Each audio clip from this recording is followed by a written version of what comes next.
Hello everyone, welcome to my YouTube channel. मेरा नाम गौरव शर्मा है और हम लोग यहाँ पे सीखते हैं एसएपी एंड फाइनेंस। सो आज हम लोग एंटरप्राइज स्ट्रक्चर और इसके अंदर हम लोग इन सब चीज़ें के बारे में हम लोग सीखेंगे। जैसे कि कंपनी क्या होती है, कंपनी कोड क्या होता है, हम लोग कंपनी को कंपनी कोड से लिंक क्यों करते हैं, बिजनेस एरिया क्या होता है, फंक्शनल एरिया क्या होता है, क्रेडिट कंट्रोल एरिया क्या होता है, आपका फाइनेंशियल मैनेजमेंट एरिया क्या होता है, और उसके बाद हम लोग असाइन करेंगे हमारे एफएम एरिया को हमारे कंपनी कोड से।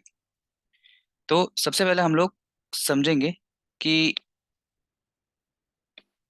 कंपनी क्या होती है। सबसे पहले हम लोग सीखेंगे कंपनी के बारे में।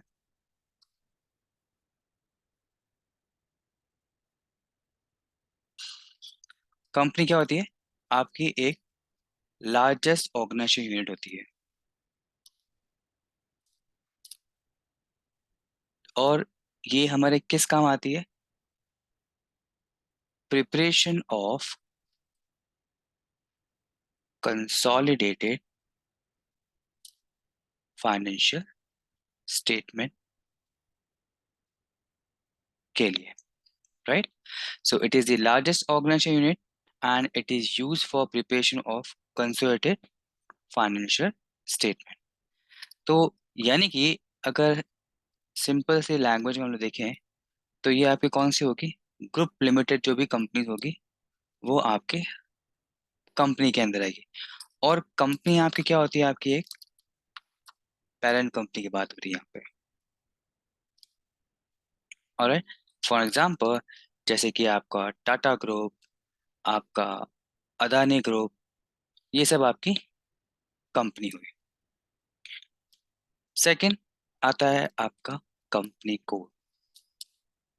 अब कंपनी कोड क्या होता है?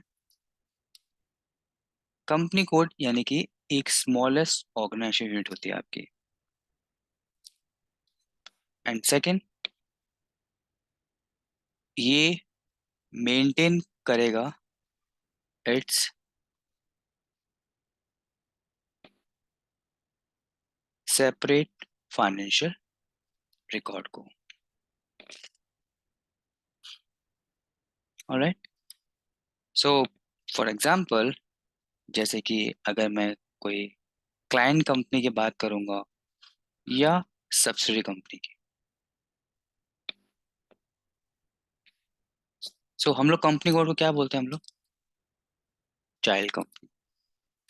तो अगर मैंने टाटा ग्रुप अगर मैंने यहाँ पर लिया है तो ये मेरी क्या हो गई? पेरेंट कंपनी हो गई।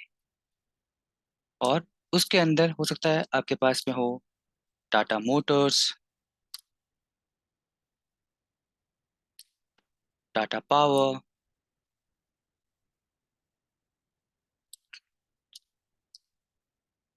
Tata pharma,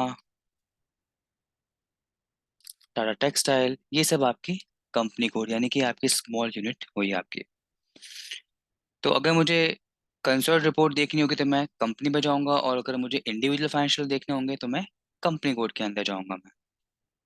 then the next one is assign. तो मैं असाइन करूंगा अब किसको? अपनी कंपनी कोड को अपनी कंपनी से असाइन करूंगा। तो हम लोग इसको बोल सकते हैं the link between company code and company established. तो मुझे लिंक करना पड़ेगा, मुझे अपनी चाइल्ड कंपनी को अपनी पेरेंटल कंपनी से लिंक करना पड़ेगा, तभी मुझे ईयर एंड पे जब मैं कंसोल रिपोर्ट देखूंगा तब वो मुझे पता चलेगी कि मेरी जितनी भी क्लाइंट्स कंपनी है उन्होंने कितना बिजनेस किया है। द नेक्स्ट टॉपिक हमारा है business area.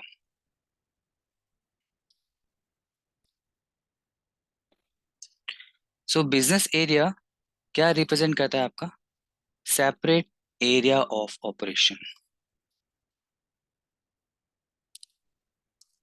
So business area represent the separate area of operation within an organization and can be used across the company codes. So it is used for the area-wise reporting purpose and the classification of business area, either geographical or product-wise as per the request of the company for which we are taking up the project.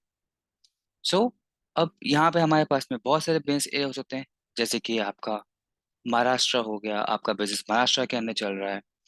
हो सकता है कि आपका business Gujarat के अंदर चल रहा है। हो सकता है आपका बिजनेस राजस्थान के अंदर चल रहा है। तो इस तरीके से हम लोग हमारे जहाँ पे भी आपकी ऑपरेशनल एक्टिविटी हो रही होगी, उनको हम लोग बिजनेस एरिया के तौर पे डिफाइन करेंगे हम लोग। नेक्स्ट आता है आपका फंक्शनल एरिया।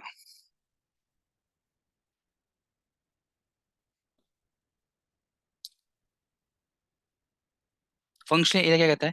फंक्शनल एरिया हमारे तब काम आता है जब आपको अपने डिपार्टमेंट वाइज कॉस्ट को पता करना होगा, right?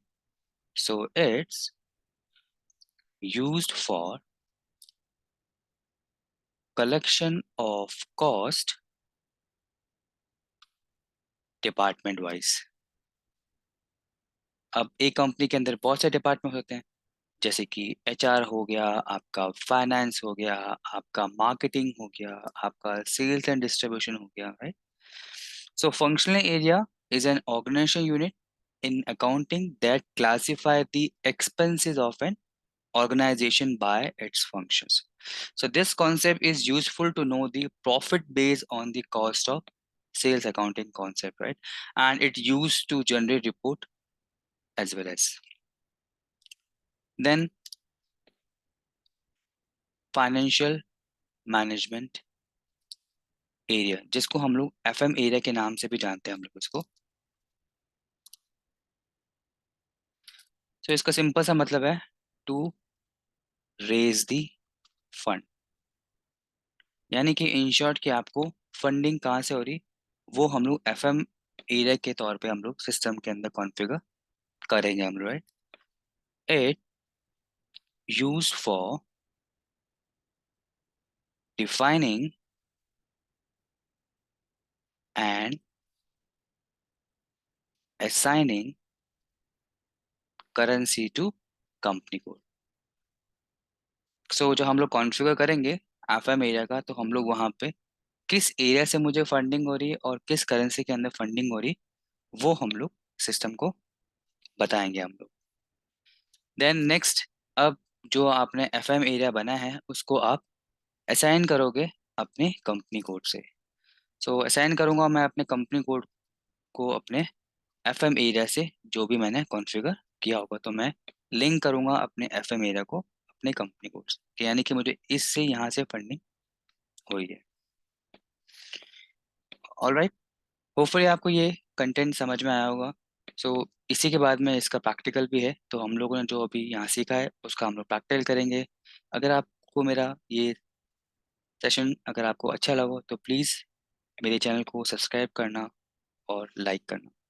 Thank you so much. मिलते हैं हम लोग मेरे नेक्स्ट पार्ट के अंदर, जिसके अंदर हम लोग एंटरप्राइज स्ट्रक्चर का प्रैक्टिकल करेंगे। Thank you so much. Have a nice day. Thank you.